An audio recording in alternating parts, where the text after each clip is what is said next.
Okay. All right. So we left off talking about the balance between growing and staying small enough to run things with an all-volunteer group. And I'd like to talk a little bit more about the people who make your organization run, because it is an all-volunteer group. And to me, at least, I find that to be really unique. I mean, your board members, and then the day of volunteers, everybody is volunteering their time. So I'm wondering if you can talk a little bit more about the people who are involved year to year. You know, did you start out with a group of friends? Was it family? And has everyone continued to stay involved without being burned out over all these years?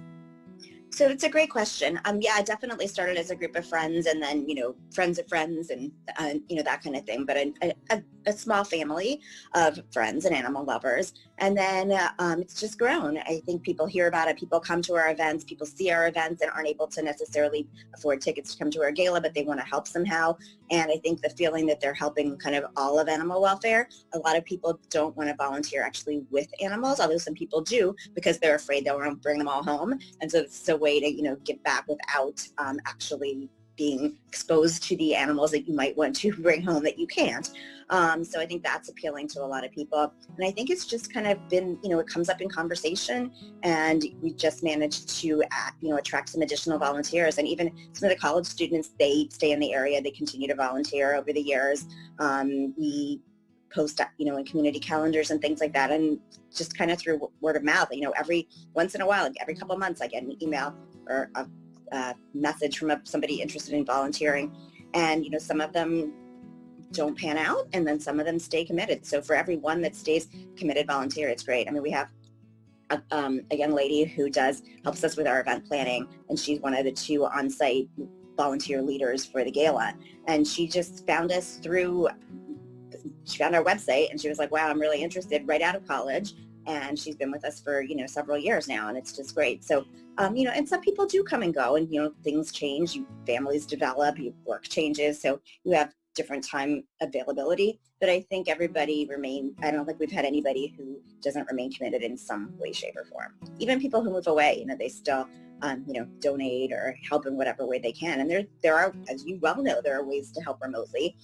So, you don't have to be here to help me update the website or things like that. So I think that it's just, I think it's just people find it as a rewarding way to give back. Mm-hmm. We try to really treasure and appreciate our volunteers. I think we've all had volunteer experiences where we haven't been appreciated, and I have to remember that they aren't employees; they're giving of their time. So while the vast majority of the time, if I say I need something done by Saturday morning, it's done by Saturday morning. If something comes up, we have to, roll with that. So, and we have to respect that they are volunteers and they have their own lives, jobs, families that are going on. So,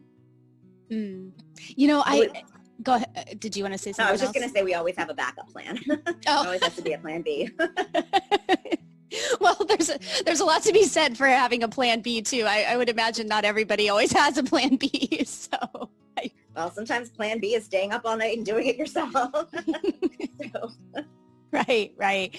Well, and I know that you do a lot, it's, I maybe underestimate the amount of work that you put in, to keep this going. And I think probably a good number of your volunteers do too. But I think it says a lot that everyone continues to stay excited and motivated to keep going and keep putting that work in and keep putting that time in.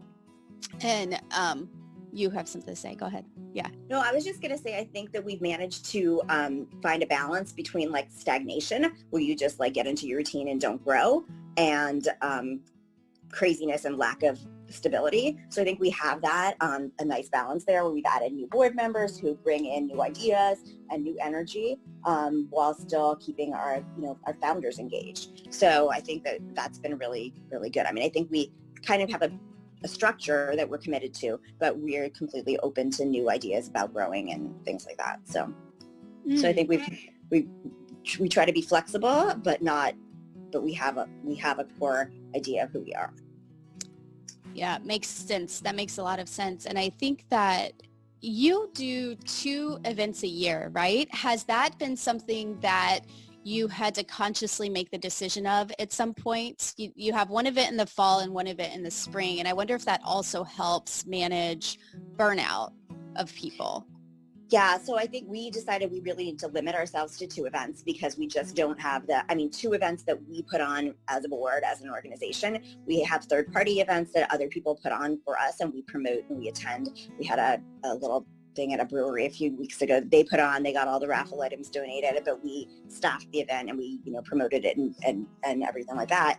But for us to actually coordinate an event plan and everything, we did decide it needed to be 2 events. We staggered them through the year for just that reason, so that we have a gala season and dog walk season and, little downtime in between. It's where we're just kind of clearing our brains. And so, yes, that definitely does help to prevent burnout. I think if we were, trying to put an event on every month, there's no way.